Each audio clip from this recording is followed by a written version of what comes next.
The 22nd of October 1944.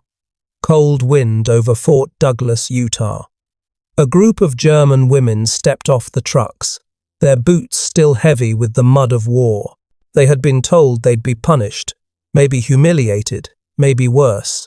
But when the gate closed behind them, something strange happened. No shouting, no beatings, just the smell of bread warm, real bread drifting from a kitchen. An American nurse handed one of them a blanket, smiled, and said, "You're safe here." She didn't understand. None of them did. These were their enemies. Why were they being treated like people? That moment would change everything she believed about America, about mercy, and about what winning really means. Because inside those quiet barracks, the United States was fighting a different kind of war, not with bullets, but with kindness. And what happened next would shock both sides of the Atlantic. Stay till the end to see how one German woman's story turned into one of the strangest, most powerful lessons of World War II. And don't forget to subscribe, like, and share this video to support our channel and help us tell more forgotten stories of history that deserve to be remembered. It was the last cold week of October, somewhere near Aachen. The sky was low and white, the air filled with the smell of smoke and wet leaves. Anna Vogel, a 27-year-old German field nurse, had been awake for 2 days straight. The field hospital she worked in was collapsing around her, the tents torn by artillery, the stretchers half buried in mud. When the American shells stopped, she thought it meant death was coming, but it meant surrender. She had grown up hearing that capture was worse than dying. Nazi radio said that Americans treated prisoners like animals, that women would be humiliated or shot. So when she saw the olive-green trucks roll in, her knees went weak. She hid a small pistol inside her coat pocket, not to fight, but to end herself if they came too close. The irony came fast. The American soldiers who surrounded the wounded Germans didn't shout or strike. They moved like practiced workers, calm and quiet, checking pulses, calling for stretchers. One sergeant, his name stitched on his coat, Miller, took off his gloves, knelt beside her, and said in slow German, "Bleiben Sie ruhig, you're safe now." She didn't believe it. Not yet. They placed the wounded onto trucks. The engine's diesel roar mixed with the moans of the injured. The smell of gasoline and blood filled the air. Anna stared at her hands, still red from dressing wounds, and realized the war was no longer something she could control. It was happening to her now. For the first few hours, fear was stronger than pain. She waited for the strike that never came. The Americans searched her bag, found only bandages, a Bible, and a folded letter from home and gave it back to her. She was led into a barn that had been turned into a temporary holding station. Straw on the ground, tin cups of water. No shouting, no guns pointed at heads. She heard one of the prisoners whisper, "They're feeding us?" Another replied, "It's a trick." That night, a medic came by with a clipboard. He spoke gently, using simple words. He asked her name, age, and if she was injured. When she tried to sit on the wooden bench, she gasped. The bruise from a collapsing wall ran deep across her hip. The medic noticed. He said something to a guard, and moments later, someone brought a folded cushion thin canvas stuffed with straw. She didn't know it then, but that cushion would follow her through the next 2 years. It would become the quiet symbol of everything that confused her about this new reality. Outside, trucks rumbled endlessly toward the west. The Americans were pushing deeper into Germany, capturing whole divisions. By November 1944, more than 300,000 German soldiers were prisoners in Allied hands. Many were wounded, exhausted, and hungry.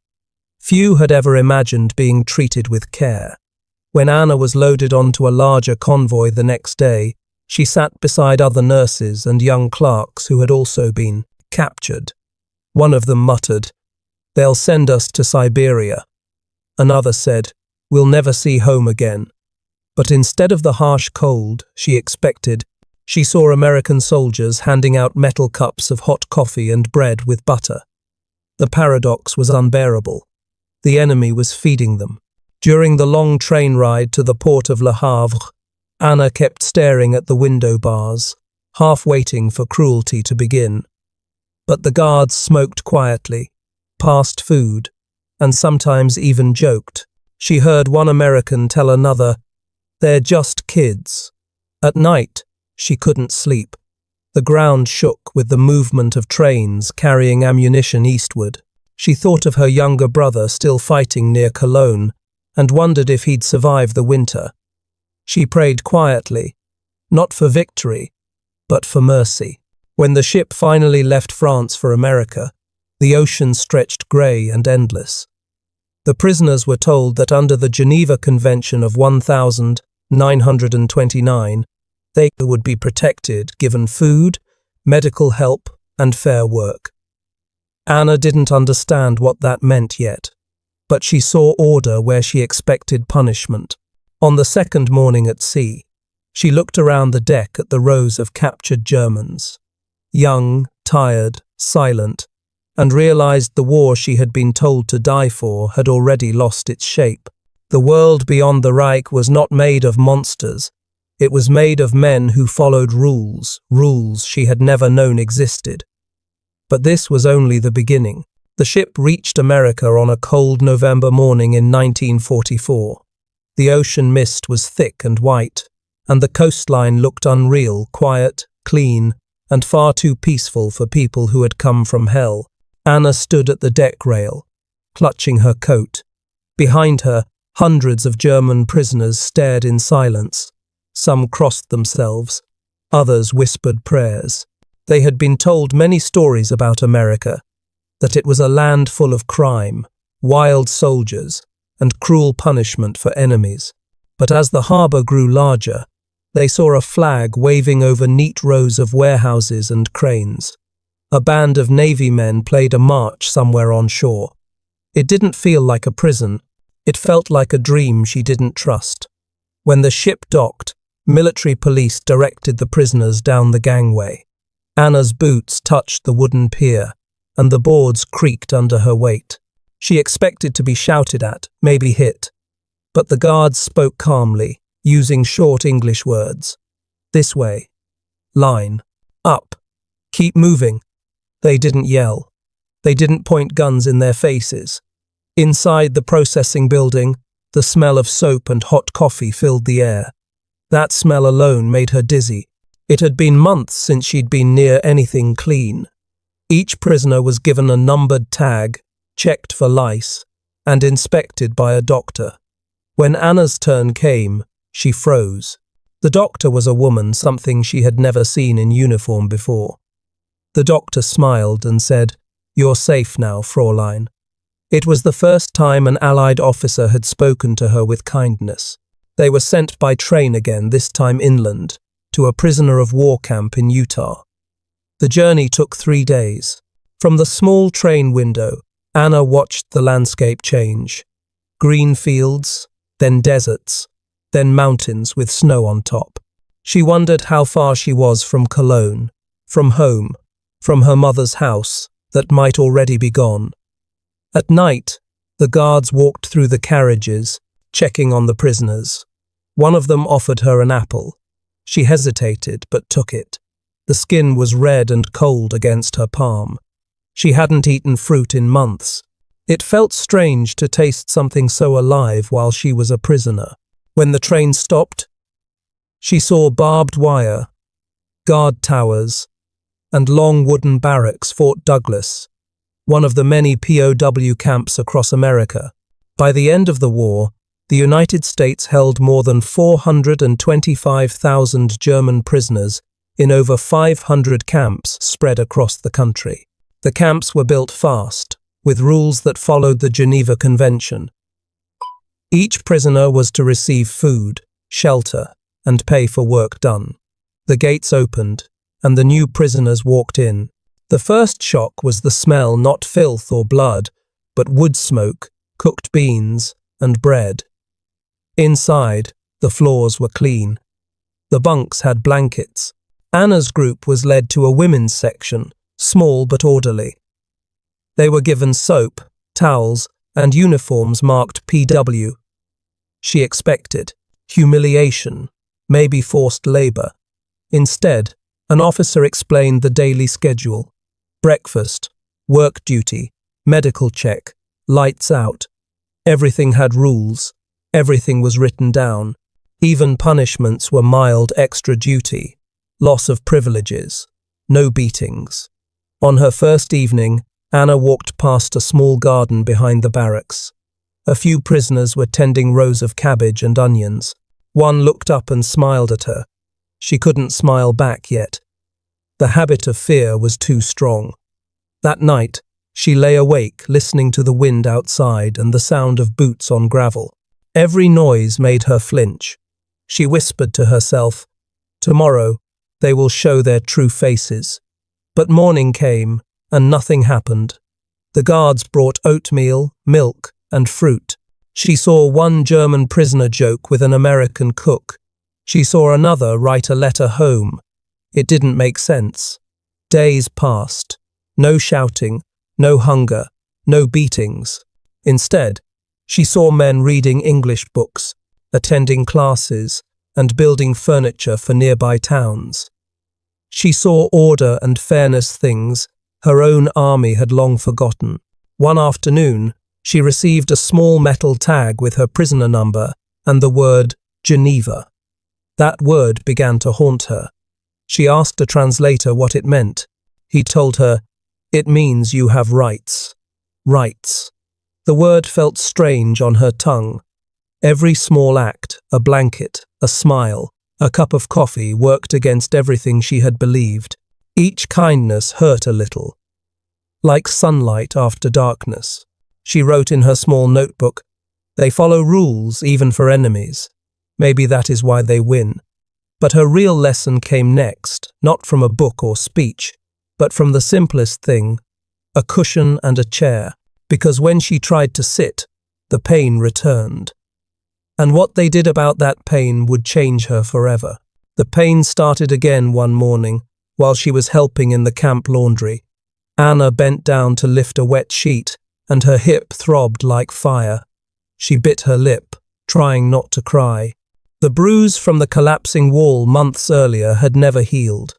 She had walked through capture, ships, and trains, pretending it didn't exist.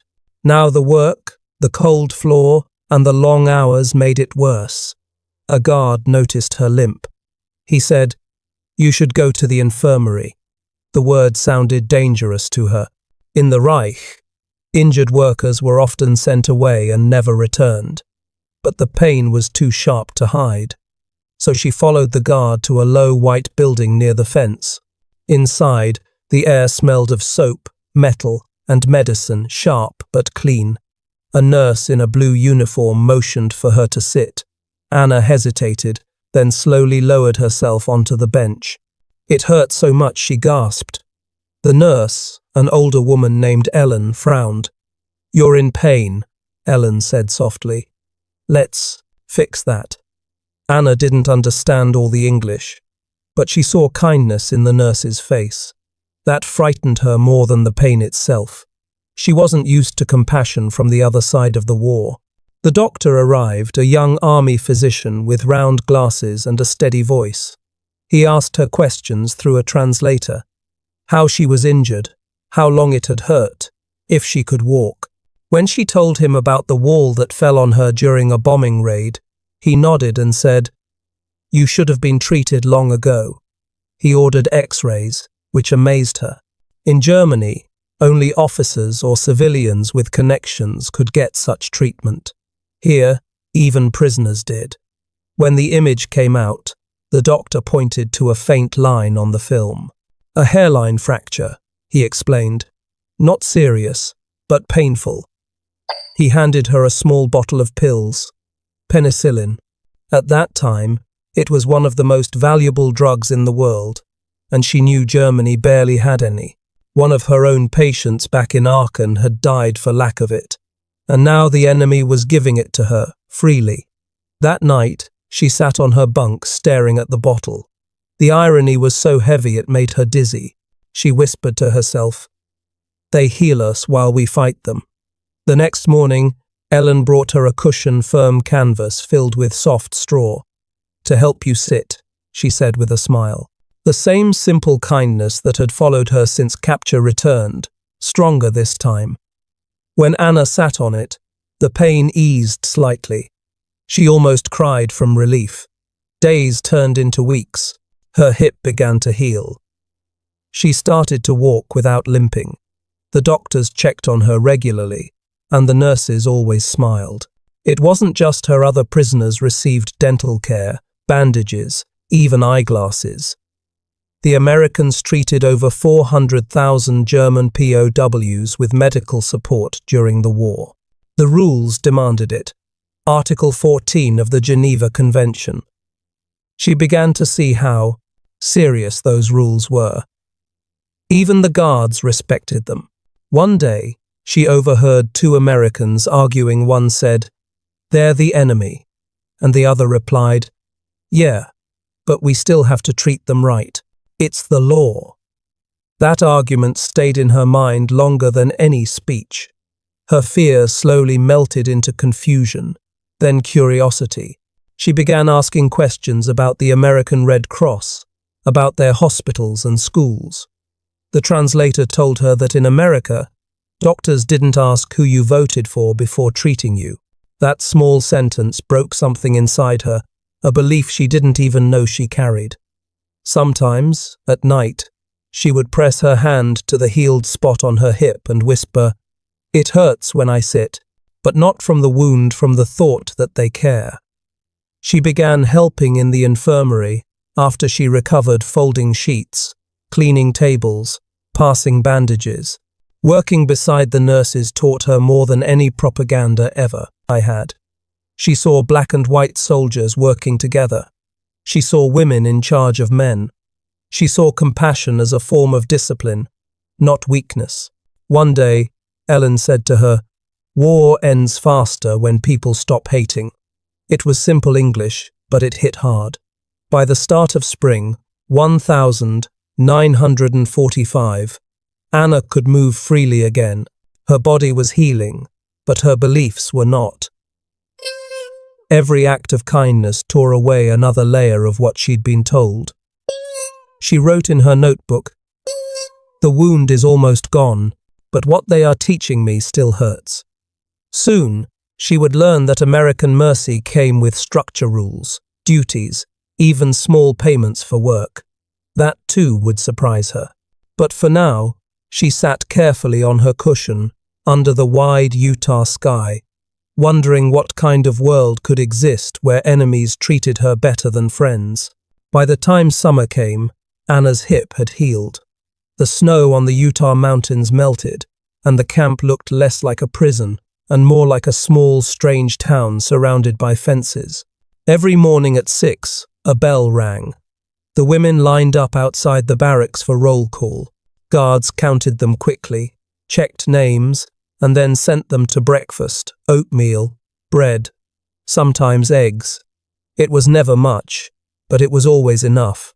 For Anna, the order of each day was both strange and comforting. Back in Germany, war had made everything uncertain: sirens, ruins, hunger. Here, everything followed a pattern. Even the guards seemed trapped in their own routines. Some were kind, others were cold and quiet, but all of them followed rules written in thick binders, stamped with Geneva Convention. Anna learned about those rules one afternoon from a translator named Clara, a young American woman who spoke good German. Clara explained that prisoners had rights, food, shelter, medical care, even small pay for work. "You are soldiers," she said. "Captured, but still human." That sentence confused Anna. She had never been called human by an enemy before. After breakfast, the prisoners walked to their work areas. Some repaired uniforms. Others worked in the camp gardens or kitchens. A few, including Anna, were assigned to the laundry. They washed sheets, uniforms, and sometimes the guards' clothes. For each day of work, they earned tokens, small pieces of cardboard that could be exchanged for cigarettes, postcards, or small comforts in the camp canteen. The first time Anna received her tokens, she didn't know what to do. "This is payment," Clara told her. "It's yours." Anna stared at the thin pieces of cardboard in her palm, unable to believe that even prisoners could earn money in America. In the canteen, she saw jars of jam, soap, and even magazines. Some POWs bought chocolate and shared it. For the first time in months, she tasted something sweet. It was such a simple thing, yet it felt like a miracle. The camp also had rules about respect. No guard was allowed to insult or touch a prisoner. No prisoner could hit another. Every Sunday, the bell didn't ring. It was a rest day. The women washed their clothes, wrote letters, or sat under the trees talking quietly. Sometimes, Anna would write in her notebook. She described the sound of laughter from the American kitchen, the way light came through the wire fence, and the smell of pine trees after rain. She still hated the war, but she was no longer sure who she hated in it. The Americans followed a strange kind of justice, strict but fair. When one German woman was caught stealing bread, she wasn't beaten. Instead, the guards took away her canteen privileges for a week. The fairness confused everyone. One prisoner said, "They punish us, but they never try to break us." Anna began to see how the Americans' power came from rules, not fear. They didn't shout. They didn't threaten. They simply enforced order like clockwork. It was a quiet kind of strength she had never seen before. In the evenings, the prisoners returned to the barracks. The guards locked the gates, but never shouted, "Lights out." The women read, sewed, or told stories about their homes. One night, a guard named Miller, a tall man with gentle eyes, stood by the doorway listening to their songs. When he smiled, Anna felt something inside her shift again. He said softly, "You all sing like you're already free." No one answered, but everyone felt it. Later, Anna asked Clara why the Americans were so careful with rules. Clara thought for a moment. "Because when this is over," she said, "we want to be able to say we stayed human." That line stayed with Anna for days. It explained everything: the medicine, the food, the fairness. As the weeks passed, the camp became a small society. The Germans cooked their own meals, grew vegetables, and even organized small concerts on Sunday evenings. The guards didn't stop them. They said it kept morale high. One afternoon, Anna watched the American flag rise over the camp. The sun caught its red and white stripes, and for the first time, she didn't feel fear, only curiosity. What kind of country built fences but filled them with dignity? She thought about the people back home, about bombed houses and empty pantries. She thought about her brother, still fighting somewhere in France. Would he believe her if she wrote that Americans treated their enemies with respect? Probably not. Maybe she wouldn't have believed it either, if she hadn't lived it. That night, she wrote one sentence in her notebook. "They keep us behind wire, but they have given me back a kind of freedom, the freedom to think differently." Soon, that freedom would grow dangerous. News from Germany was coming, and with it, guilt, anger, and the first letters that made her question whether she could ever go home again. But for now, she lay on her bunk, listening to the guards' distant laughter, and realized that mercy could be stronger than any wall. By autumn, the Utah air turned dry and golden. Dust swirled around the fences, and the camp seemed quieter. Most of the women had settled into routine, but inside, their thoughts were never still. They talked less about war and more about people, the guards, the nurses, the translators who somehow made this strange life feel almost normal. Anna had grown close to Clara. the young translator who had first explained the Geneva rules to her. Clara visited the barracks every few days, checking letters and helping prisoners understand notices. She always smiled, never raised her voice, and treated them not like enemies, but like women who had simply fallen into the wrong side of history. One afternoon, Clara brought a small box filled with donated books. They were old and worn English novels, some picture magazines, and even a German-language Bible. "You can borrow them," Clara said softly. "It helps the days pass faster." Anna picked up a small book of poems. Inside the cover, someone had written in pencil, "For whoever needs a quiet place inside their head." That small message hit her harder than she expected. It wasn't propaganda. It was simple kindness, the kind she had stopped believing in.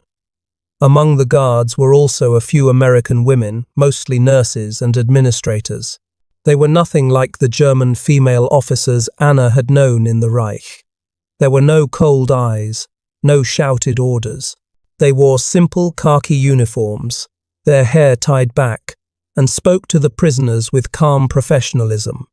One of them, Sergeant Ellen Moore, was in charge of camp supplies. She had a sharp voice and quick hands, but a gentle heart. She treated everyone, guard or prisoner, the same way, fair and firm.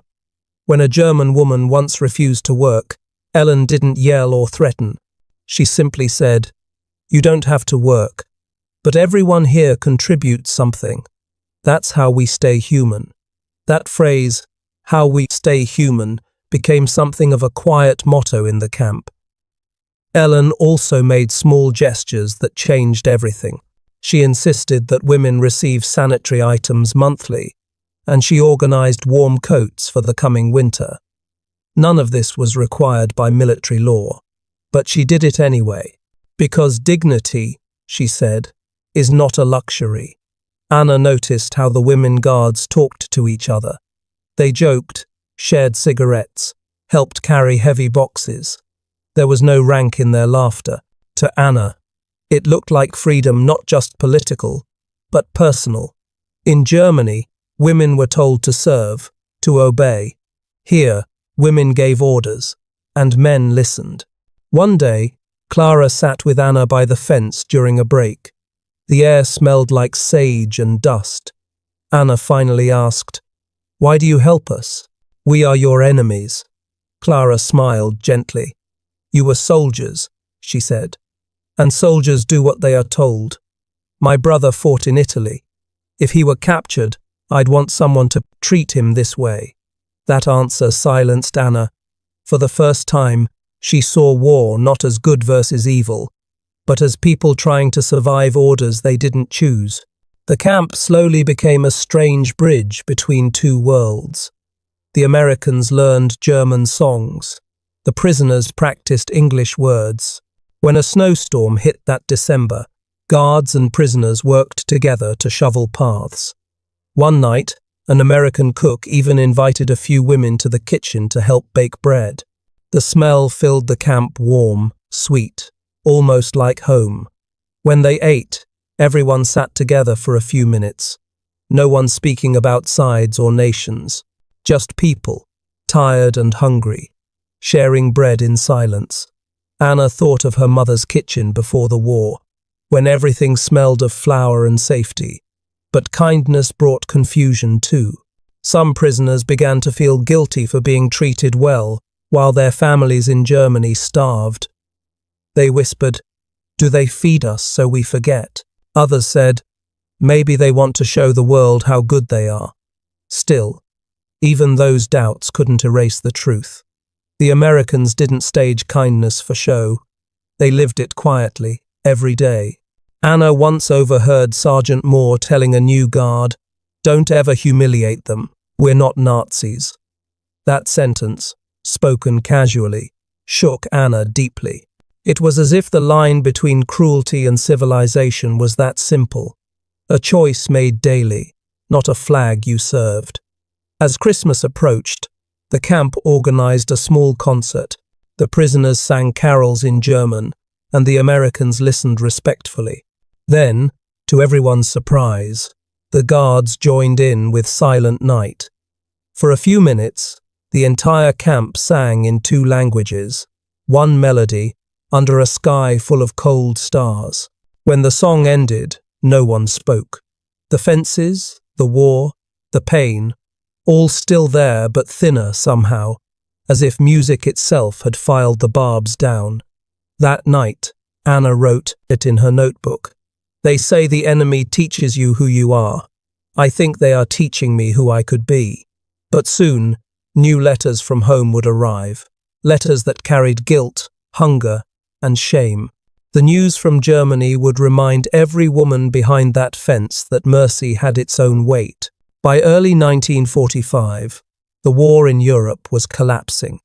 In the Utah camp, the snow had melted into soft mud, and the prisoners waited restlessly for mail from home. For months, many had received nothing. Then, one grey morning, the first batch of letters arrived, thin envelopes covered in stamps and censor marks. The women gathered near the mailroom like children waiting for sweets. Anna's hands shook as the clerk called her name. Inside her envelope was a single sheet of paper, written in her mother's careful handwriting.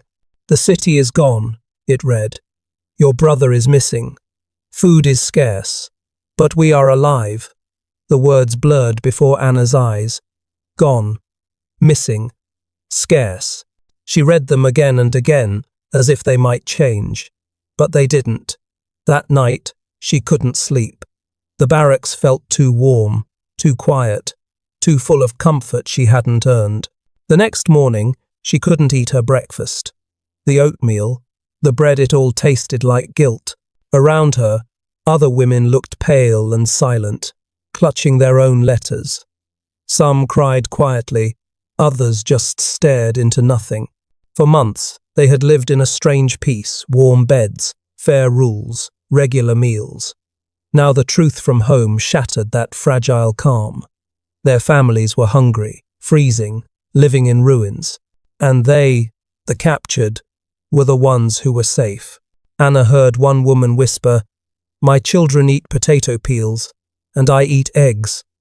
Another said, "Maybe we are the lucky ones, but that feels worse." Even the guards noticed the change. Work became quieter. The canteen stayed half empty. The laughter that once filled the evenings vanished. The Americans didn't interfere, but they seemed to understand. One guard left an extra bag of apples by the barracks door with a note, "For your letters." One night Clara, the translator, found Anna sitting outside alone. The air smelled like rain and pine. "You heard from home?" Clara asked gently. Anna nodded, unable to speak. Clara sat beside her in silence for a long time, then said, "I know it's hard, but your being alive, it still matters." Anna looked at her and whispered, "Does it? My mother digs through rubble, and I sit here with a blanket and warm food." Clara didn't argue. She just said, "The war took enough from the world. Don't let it take your heart too." That night, Anna opened her notebook again. She wrote, "I am safe because I lost. My family suffers because they stayed." She didn't know if it was fair, but it was true. Over the next weeks, more news came about the bombings of Dresden, the fall of Berlin, Hitler's death. The camp buzzed with shock. Many prisoners refused to believe it. Others broke down, crying or praying. One woman fainted when she heard that her entire town had burned. The Americans didn't celebrate. They lowered their flag halfway and kept the camp quiet. "The war is ending, Sergeant," Moore told them, "but peace won't come easy." After that, something strange happened. Some German women began helping the Americans more willingly.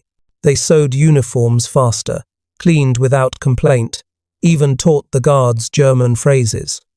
It wasn't obedience, it was something deeper, a quiet wish to give back, in small ways, for the mercy they had received. Anna found herself helping in the infirmary again, this time with both American and German patients. She changed bandages, carried water, and wrote letters for those who couldn't write. The smell of medicine and soap filled the air. And sometimes, when she worked beside Clara or Ellen, she forgot for a moment which side she was on. But at night, the guilt always returned. She dreamed of her mother in the ruins, her brother lost somewhere in Europe. In the dream, they stood outside the wire fence, looking at her with cold eyes.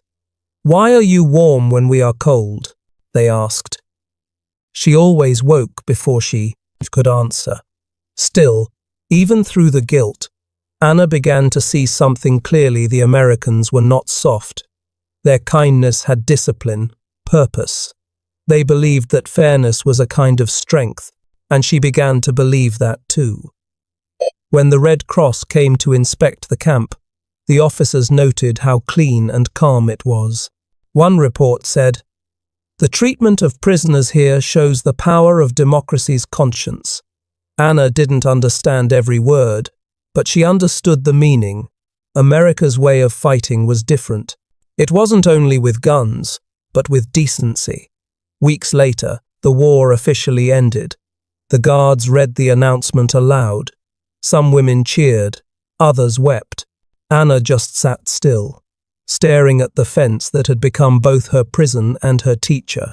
She thought of everything she had seen, the nurses, the translators, the food, the fairness, and realized she would never think the same way again. But the hardest part was still ahead, going home. As she packed her few things, a notebook, a borrowed Bible, and her old uniform, she wondered what waited for her in Germany. Would they call her a traitor for speaking kindly of Americans? Would her mother even be alive to hear her stories? The trucks came at dawn. As the gates opened, Anna looked back one last time at the camp that had given her warmth, guilt, and truth. She whispered, "Thank you," though no one heard her. Ahead lay her homeland and a reckoning with what it meant to survive. The journey home began on a cold April morning. The war was over, but the world still looked wounded. The trucks that carried Anna and the other women drove through quiet American towns. Children waved at them, not with hate, but with curiosity. The women waved back, unsure how to feel. Some smiled, others cried silently.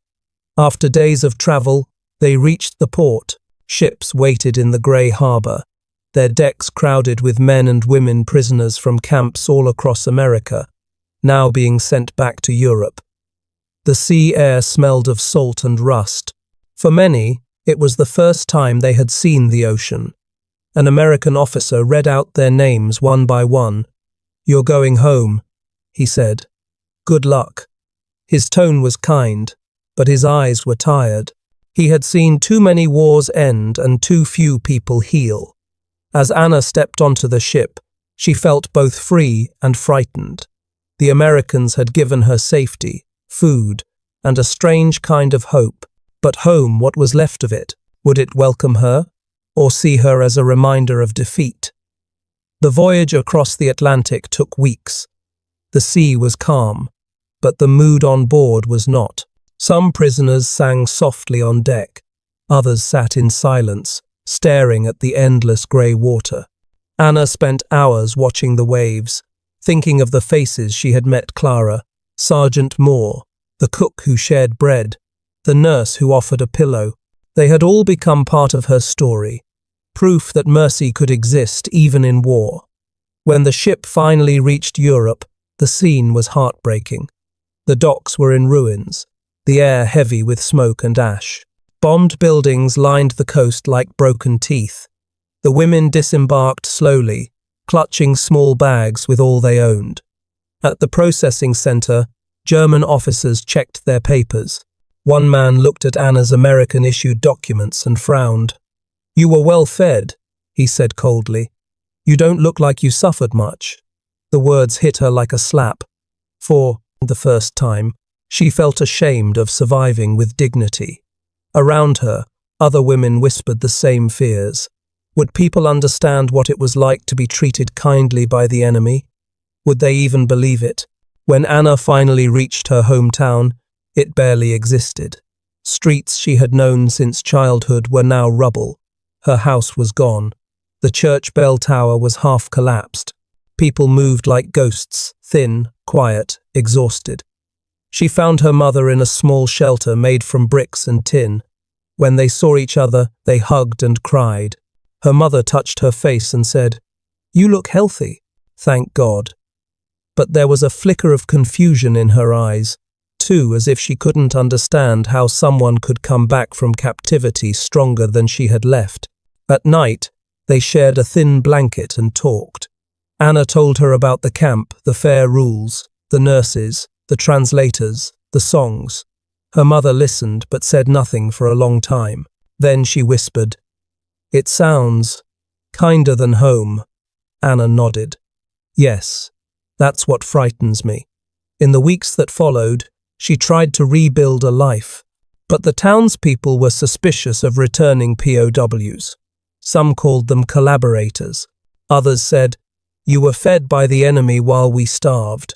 The women who had been prisoners found it hard to explain that kindness could hurt too. Anna began helping at a relief center run by Allied soldiers. She translated letters and helped distribute food. It was strange to work beside men who had once been her enemies, but she did it anyway. "I learned this from you," she told an American officer once. Fairness. He smiled sadly and said, "Then something good came out of all this." Sometimes she visited the riverbank where children played. They were thin, barefoot, but alive.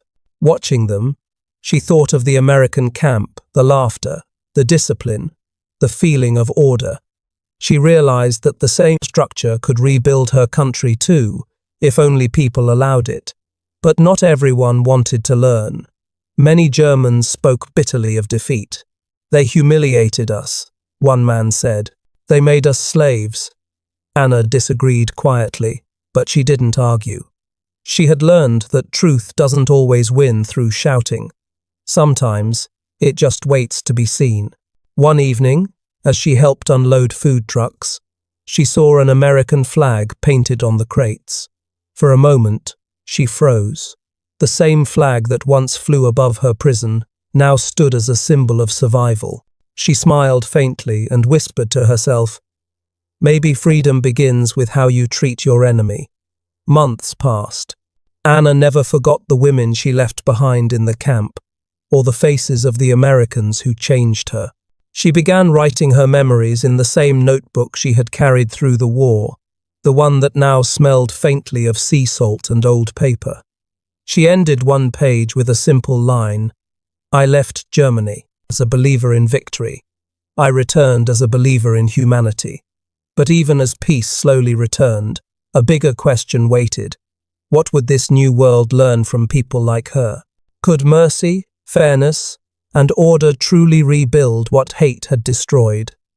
The answer, she would soon learn, would go far beyond her own life into the politics, policies, and future of both nations. The war had ended, but peace was not simple. For Anna, the real battle began after she came home. Germany was divided. Some people were grateful the war was over, others angry at their defeat, and almost everyone was hungry. Streets were full of broken walls and lost hopes. At first, no one wanted to hear stories from prisoners who had lived in America. They were called the soft ones. People said, "You had food, you had beds, you didn't suffer like us." Anna tried to explain that kindness could hurt too, but they didn't understand. How could they? They had lived through bombings and starvation while she had slept on a mattress under a warm roof. So, she stayed quiet at least for a while. But as the months passed, new people came into the ruined towns. Americans in jeeps, engineers, doctors, and aid workers. They brought medicine, milk powder, and plans for rebuilding. They didn't come as conquerors now, but as organizers. The same calm discipline Anna had seen inside the camp now spread across Germany itself. She recognized it instantly, the same fairness, the same belief that order could heal chaos. When she saw an American officer tell a group of children to line up for food, not fight for it, she felt a strange warmth in her chest.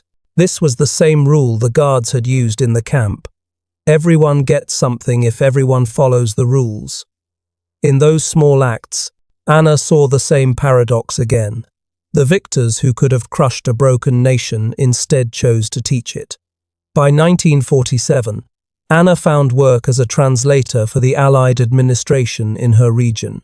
It was the perfect job for someone who had learned English in captivity. Every day, she sat between two sides, Germans trying to rebuild their country, and Americans trying to guide them without breaking their pride. One afternoon, during a meeting, an older German man muttered, "Why should we trust them? They bombed us." Anna looked at him and said quietly, "Because they also fed us." The room fell silent. No one argued. In that moment, she realized how powerful small truths could be. The more she worked, the more she saw that her time in captivity had been a strange education. The camp had been a mirror showing her what justice and discipline looked like when mixed with mercy. Now, she was using those lessons to help rebuild a country that had once forgotten them. There were still difficult days. Some Germans hated the Americans. Some Americans distrusted the Germans. But Anna stood between them like a bridge, not perfect, but strong enough to hold. She often remembered Clara, the translator who once said, "When this is over, we want to say we stayed human." Now, Anna understood what she meant. Staying human was not weakness. It was power, the kind that rebuilt cities and healed hearts. By the 1950s, Germany began to rise again. New schools opened, factories restarted, children laughed in clean streets. The scars of war were still visible, but something deeper had changed. A quiet understanding that freedom was not only about winning wars, but about how you treated others when the war ended. Anna kept her notebook all those years. Its pages were yellowed, filled with stories, the nurse with the pillow, the cook with the bread, the guard who said they sang like free people. Sometimes she read them aloud to her students, young Germans who had never seen a bomb fall. When they asked, "Were the Americans really that kind?" she smiled softly and said, "Yes, and that's why we are free now." She became part of a small group of women who spoke at schools and community meetings, sharing their experiences as POWs. They called themselves the Witnesses of Fairness. Their stories slowly changed public opinion. People began to see that defeat had not only destroyed them, it had also taught them. Years later, when Anna was old and grey, she visited the United States again, this time freely. She found the old camp in Utah had been turned into a museum. The barbed wire was gone. The barracks had been rebuilt as exhibits. Inside one, a photo showed a group of German women in plain dresses, washing clothes and smiling faintly at the camera. She stood there for a long time, her eyes wet. Somewhere among those faces was her younger self, scared, broken, but already learning the hardest lesson of all. A young visitor asked her, was it hard to forgive them? She shook her head. "No," she said softly. "It was harder to believe they had forgiven us." As she walked out into the sunlight, she looked up at the American flag, fluttering above the museum. The same symbol that had once flown over her captivity now waved over her freedom. And in that moment, she understood the final truth. They had come as conquerors, they had left as teachers, and what they taught through fairness, through order, through simple human decency rebuilt not just Germany, but faith itself. In the end, America's greatest weapon was not its bombs or its armies. It was its mercy.